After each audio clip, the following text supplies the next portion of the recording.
assurance of having my shin inside, my knee right here. Now from here, once this is in, I still like controlling this arm, even though I don't plan on going that way, because this is backup, but I'll control this arm. Now I just drop my inside knee, and I put him right on his back. But you see, for a brief moment, both our hips are on the ground. And it's always the same thing. I try to use the hook, but now don't let me get on top. Let me see, how would you defend? Yeah, see? So one of the reasons he can defend, visually, I don't know if you guys can see, his elbow. He has a post. And we tend so much to try to fixate on this, but yeah, see, he has his post. So as soon as he drops, I engage the hook, but now all I'm doing is my arm.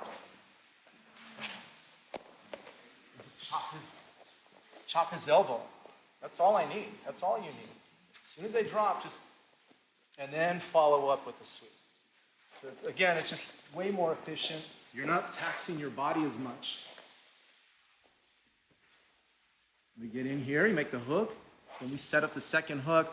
Now it's a half sweep, because I want to put him on his back. But see, he still has the cross face. So sometimes I have to engage this. I don't want to just be dead with the hook. It's connected to his leg. But I'm not stressing so much on the hook. I put a little pressure, but the elbow comes out. Then you can, for sure, ground them. Elbows are out. You can get on top, solidify your position. So, one more time. Here, we move out. 1, 2. Put them down. Keep the connection here. You notice my bottom foot is always rooted to the mat. I will drive a little bit. I cannot just rely on this alone. I need to create commitment. The more I commit to this leg, the more he has to lean on this arm for his post. And it does not take much, just a little, and his base collapses. And you can end up on top. And they're low, easier to manage. Yes, MJ. Would that top underhook make any difference as well, like swimming for it? Because I noticed that you've got like your arm on top rather than underneath. Would that make a difference? You can. It's always important. That's a great question. It's always important. When you get in here, this is an overhook.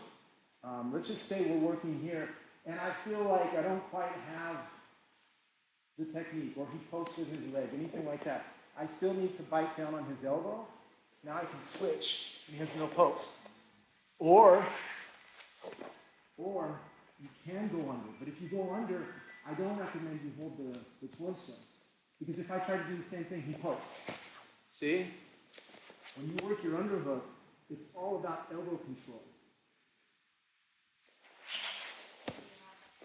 So I always tell the students, like if you ever practice, I've never practiced Kung Fu, but Dan Inosanto, who's Bruce Lee's protege, works very closely with Jean-Jacques. And I watch, if you follow them on Instagram, they're doing the sticky hands and all that.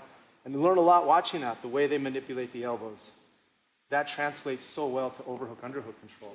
Sometimes it's about body control, but when it comes to butterfly, it's elbow control. I need the elbows down, I need the elbows up. And the vulnerability with the underhook, we tend to fixate too much on hip control, not enough on the elbow, which we can deep dive into that with the butterfly guard, how to make your underhooks more useful, more efficient, but that's one of them. You can go, if you go overhook, you pinch the elbow down. If you go underhook, you flare the elbow up. You just have to have the discipline and the belief to not feel the need to put your hands on your opponent. It's just the elbow. And you just cut their balance. Make sense? Awesome. Let's go. 1, 2, 3.